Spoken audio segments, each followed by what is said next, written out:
Hello. Hi, Kyle. Thank you so much for joining me today on the Buyer Seller podcast. Um, Kyle Healy is the Senior Vice President, Sales Enablement at NFP. Kyle, can you just go ahead and share a bit more about what you do? Yeah, thanks for having me, Okai. I appreciate being here. So I run enablement operations and strategy for NFP. We're a big insurance broker with global operations. So we've got about 7,000 employees, $2 billion in revenue, approximately, give or take. And I'm in charge of our sort of sales system, sales process, sales approach. So all the kind of tools and technology and things that help our salespeople sell better, be kind of their best sales self.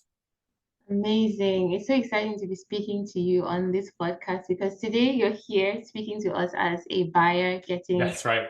prospected, but also it'd be great to hear your sales wisdom that you're probably sharing with your team. So I'll just go straight into the first question here for the podcast. And for anyone who will be watching for the first time, the idea behind the buyer seller is to give buyers a seat at the sales training table. So we have a lot of sellers training salespeople. Well, I just thought, why not hear from the people who are getting prospected? What do they think about the whole sales process and different approaches that they're seeing? So, first question, Kyle, what solutions are people trying to sell to you these days? So mostly sales specific solutions. So any type of sales training, sales technology.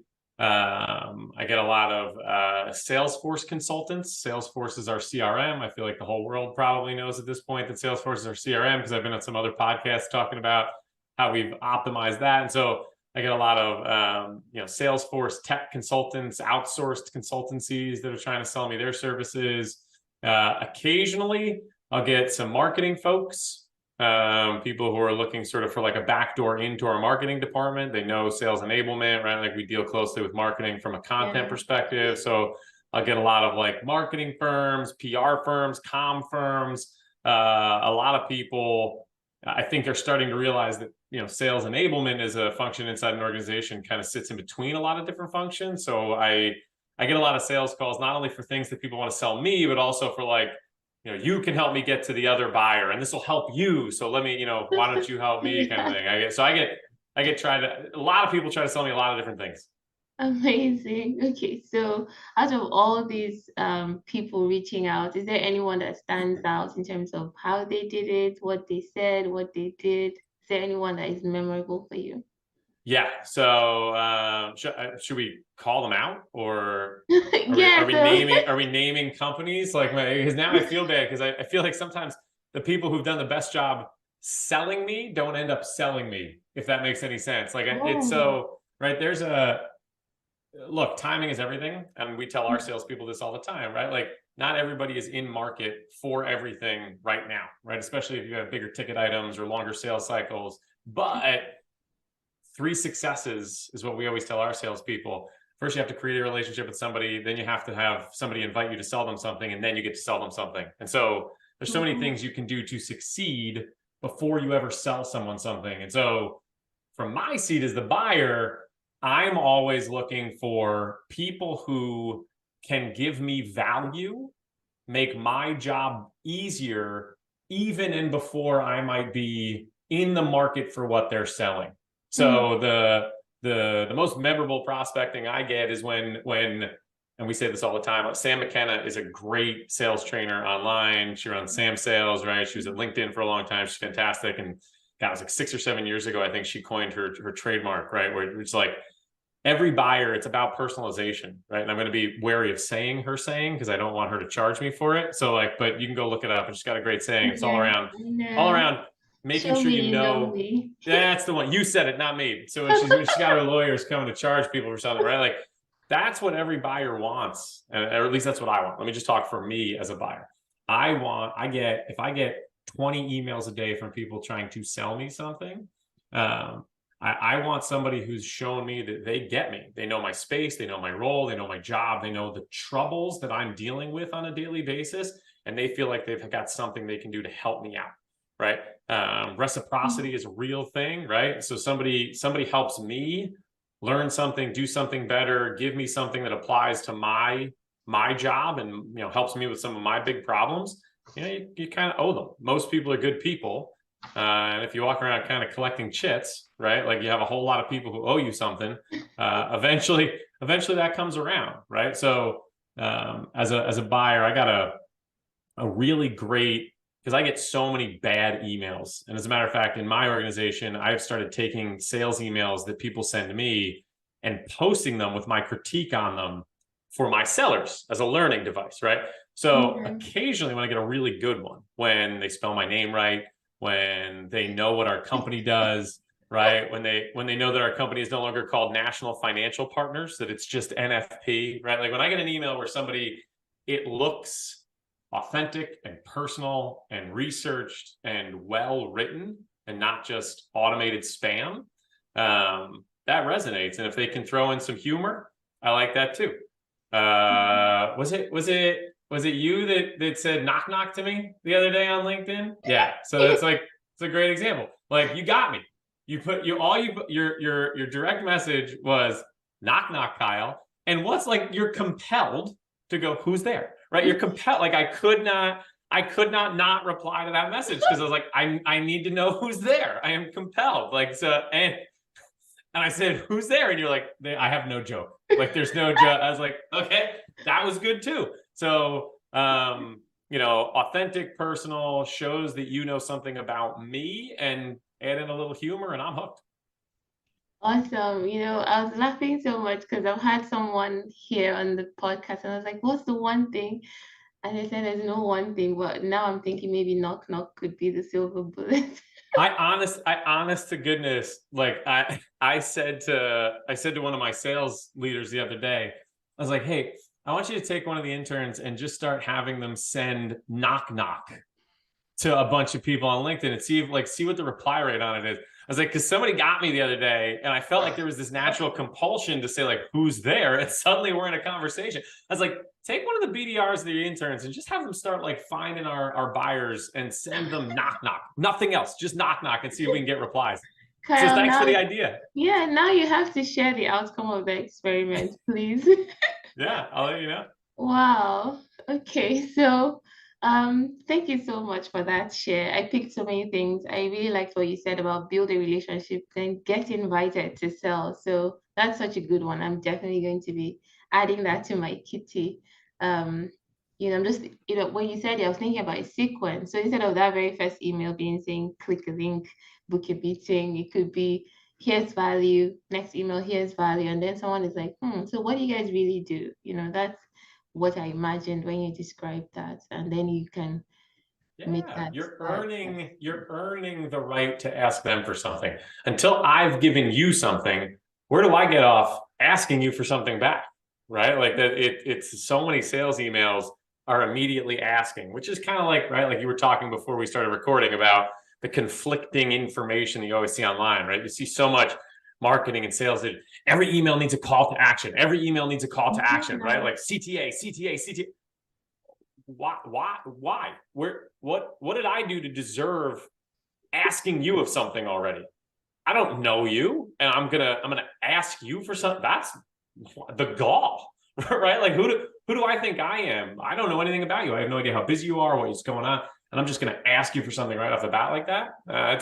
I think you like you just said. I think that was a very eloquent way of putting it. You build to that ask. You provide enough value that you earn the right to ask for something in return. Amazing. Next question I have here is, what's one powerful medium that you think salespeople aren't using enough to reach out to buyers? This is a tough one because you can get creepy really quick, right? Depending on the medium you choose, right? Like FaceTime. one powerful medium. Yeah, it's like I tried to FaceTime somebody, right? It's like, oh, that's weird. Like I got their cell number from Zoom Info and then just FaceTime them and like, oh, let's hope they have an Apple phone, right? Like it's so no, there's like a line. I think this is gonna sound weird, but I think video and phone. I think the phone is underutilized. Like we You tell, think so?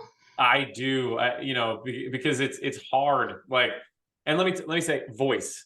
So not maybe phone, right? Like I've gotten recorded messages on LinkedIn. not a diatribe, right? Not a sales pitch, right? Like a very authentic, it's like getting a voicemail, right? And there's something so personal about somebody's voice, right? Like, and I know we're getting to the place where AI can replace everyone's voice too. Like I've heard people are now having Tupac rap new songs because they could just model his voice in AI. So like we're getting to a place where maybe even your voice becomes as impersonal as an email. But for now, like your face and your voice, there's something super personal about it. I think the more you can get in respectful ways without crossing that creepy line, your face in front of people, your voice in front of people, it brings that personal element. So I think video is underutilized, especially in spaces like professional services, accounting, insurance, what we do, right? Like it's generally a much older group of salespeople as well as an older group of buyers, right? And so video feels weird. It's not normal. It's not how we, grew up doing it. But just from a human psychology perspective, there's something so compelling about like, seeing someone's face and immediately feeling like you can trust them, right? The eyes tell so much, whatever kind of poem or metaphor you want to use. So the more you get your face in front of people, I think is good. And then voice, whether it's voice drops, right? Voice messages on LinkedIn. Voicemails are tougher and tougher because so many people just delete them, right? Like if I don't know you, I'm not listening to your voicemail, right? So you gotta find like, I think you use that LinkedIn voice message because okay, I go on LinkedIn, I see your face, I get that message, I hear your voice. There's a lot going on there when you use LinkedIn as a medium and not just through the direct message, right? Not just words, but like, okay, your face, your voice, I kind of feel like I know you.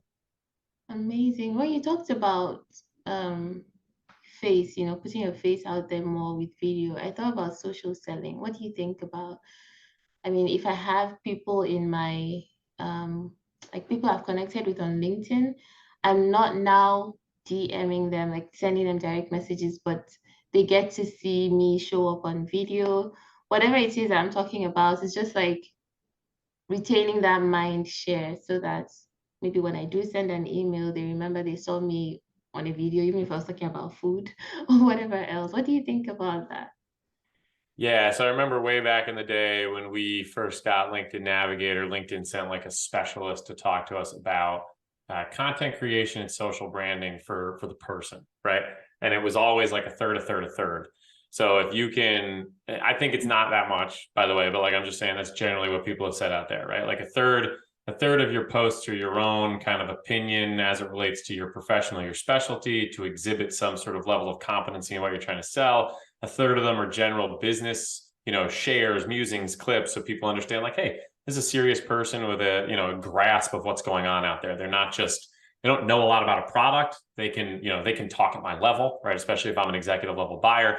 And then a third is personal, so that people understand like you are someone outside of what you do, right? Like and that humanizes you. That again leads to that sort of social, psychological kind of like, oh man, like most people are nice and they'll do favors for people just because we're people, right? So that was the rule of thumb I always think about when people ask me things like that. LinkedIn came and said like, look, a third, a third, a third. That's the most effective way to think about your posting breakdown.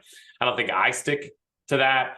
I don't know if I noticed other salespeople trying to sell me. If there's a certain breakdown that makes me more likely to connect with them. I just know that's a rule of thumb. I think it depends on where you're posting, what you're posting, and what kind of presence you want to have. So I have some personal stuff of my own on there. I'll say as a buyer, when I research sellers, right, people who reach out to me and I go start digging like, all right, who is this person?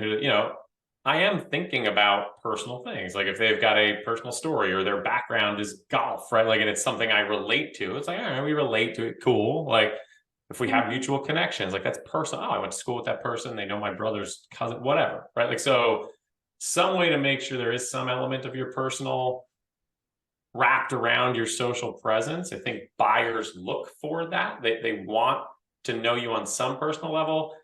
Again, like I was talking about with the creepy thing, there's a line, right? Like there's a line where you can cross, and like it's like suddenly it's like you're trying to be a real housewife of, or a real road ruler or whatever, right? Suddenly you're trying to be like a reality star, depending on how much you put out there of your personal life. And if you're making that available to everyone, the internet is forever, right? Like that can be a turnoff. So sharing elements of your personal life to humanize you, great.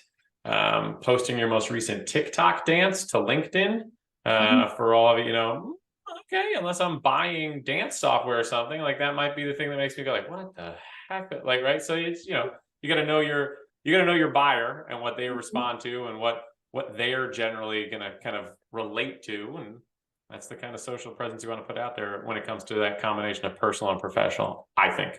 And as a buyer, that's what I'm looking for. Amazing. And as I was listening to you, I thought about something I read recently about trust and how people buy from people they trust. And I'm thinking about that a lot, even with my outreach as a sales development rep, because I'm thinking anything I do now could be the difference between someone trusting my company and, so I don't want to be that overly salesy, overly pushy, overly aggressive. And some of those things we hear, some people teach that you should be doing on the cold call. Challenge them, like, okay, who wants to have a further conversation with somebody who is borderline rude to them on the phone? Yeah, I don't, right? Like I don't, again, every buyer's different.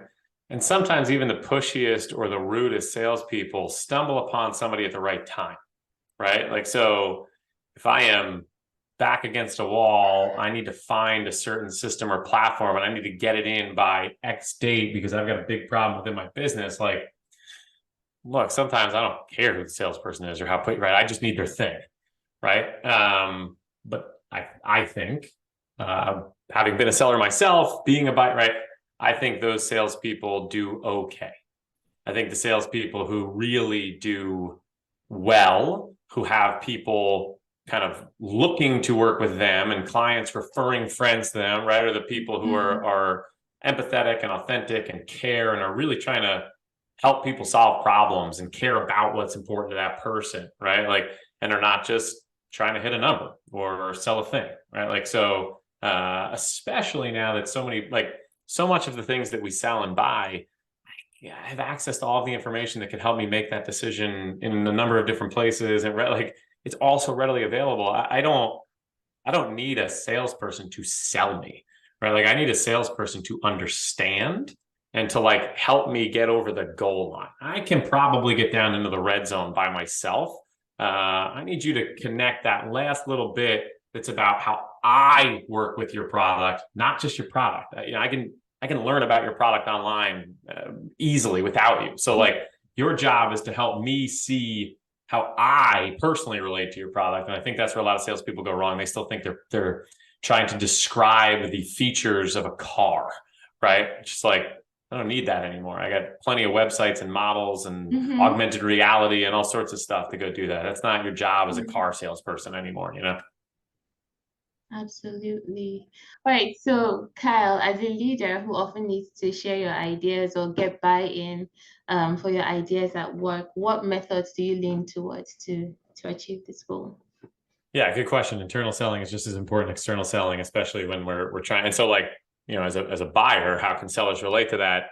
Important to help as much as you can support your primary buyer in doing the internal sale too. And so, one of the things I do internally, we have a selling methodology that we adhere to, which is essentially we try to help buyers isolate their biggest problem, really try to understand and put a cost of value to what that problem is costing them and their company. And only then, once they've sort of agreed, like, yeah, not only do I have a problem, but it's a pretty big one, do we sort of then introduce our solution or our alternative.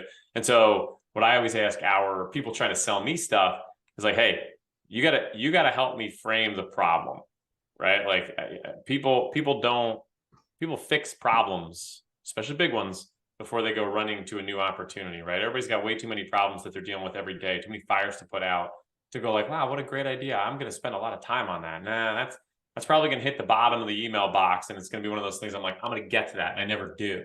But if somebody can show me that, like, I've got a multi-million-dollar problem that there's an easy fix, that I have a budget to solve, right? Like, well, now we're talking, right? And so I always ask people who are selling me something to help me create that internal argument, which is mostly, in most cases, financially driven, right? I have a problem that is costing me so much that making the investment in this new thing or replacing this thing that's been there for forever or might be a sacred cow, right? Like even at a little bit more of a cost or a new cost that I didn't have in my budget, it's going to make sense because it's not that I'm spending this much, it's that I'm fixing and avoiding all this up here, right? And so that's how our sellers are trained to go approach their buyers. And so as a buyer, I always ask my sellers to try to help me do the same thing. Like help me make that financial argument internally that like I understand we're spending money, but really what I'm doing is avoiding a much bigger problem, saving dollars, creating efficiency, right? Tackling a point of friction in some kind of motion or flow that is costing us dollars somewhere else, right? Like help me assign a value to your solution. And it's I think sellers, a lot of sellers I've seen struggle to do that in a really empirical way, right? They give me a lot of like very fluffy, ambiguous, intangible sort of like, well, here's the problems we help with. And it's like, yes, but again, back to sort of, you got to show me, who I am and what my problem is. Like, okay, ask me the questions you need to ask me to get to a point where you can tell me how big of a problem I have and how much your solution is going to matter to me, right? Like, don't give me all these, well, what other people say about it, right? Like, I don't care. That's their problem. You solve their problem. That's not my problem. Maybe it is, but is it my biggest problem right now? I don't know. And so that's the thing I'd say when I'm selling internally, it's always about, there's got to be a financial story to it. How is this making our business better, faster, quicker, stronger, smarter, right? How is it avoiding costs or saving dollars, right? It's all about efficiency, budgets, P&L, right? And so that's what I always say to people who are trying to sell me something. Like, you can't just tell me why the last person you sold this to liked it. Like you have to know how to help me create a financial argument that is so compelling that no executive at any level with any budget could ever say no to me internally. Like it just makes so much sense that like they'd have to be like, why aren't we doing this already? Yeah. Right. Like that's how to make that internal argument. And I need the people selling me to help me do that. Right. Like I don't have the time to put that all together myself. I really like that connection that you made with the question. So I asked what you do, and you've helped me see how this can help even buyers too. And as a sales rep who is at that very top level of the um, funnel, trying to reach people that haven't heard of us before or anything, I keep thinking about how to bring that. Let's say I'm cold calling someone, I'm calling you out of the blue, and then I'm trying to dig into these problems and uncover pain. It can be tricky because, first of all, people are not sure who you are if they want to expose so much. So it's always interesting to think about how to do that, even at that level. But then it would really be a great thing to do in an email cadence as well. Yeah, agreed. Show them they have a problem they didn't even know about. And then the step, like I said, that I think a lot of people miss is help them understand how big of a problem it is. And that's got to be about them and putting themselves in that problem and seeing the cost of it. Too often people tell me I have a problem and I'm like, I don't have that problem. Like, and then they're like, no, everybody's got this problem and it's a big problem. How big of a problem is it? Because I got a lot of big problems. So like, just because it's a big problem, it's got to be my biggest or my top 3 for me to pay attention to it today. And so if you can't show me real quick and real succinctly and in a manner that says you get me, that this is worth me considering it as one of my top 3 problems, like I'll get to it when I get to it. So I'd say figure out a way to connect the problem to a significant cost that makes that they can't ignore it, right? It is now one of my top 3 problems, and maybe it's not right now, but then like we talked about it, continue to provide value until suddenly it keeps moving up their problem list and it becomes a big problem. Exactly. Wow, thank you so much, Kyle, for sharing so much. I've taken all these notes here. Before we wrap up, any final thoughts you'd like to share with people who may be listening in? I think this is an awesome perspective and a cool idea for a podcast. I'd say I want to I want to try and get some of my buyers on here so you can get them to spill all their secrets, right? And I'll be like, there it is. Now I know what to do. So yeah, it's I'm gonna start calling some of the people who are our potential clients and saying like, it's a genius pot. You should go be on this podcast. Then I can listen, just steal all the gems. Yeah. You're adding value, you know. I know a great place where you can go and let off steam. That's even better. See, there you go. That's the soundbite right there. I think I know a great place, and I'm just listening in the back. That's perfect. I love that. All right. Thank you so much, Kyle. I really appreciate your time today, and I look forward to staying connected with you. Yeah, it was great talking to you. Thanks, Yukat. Take care and talk soon. Take care. Bye.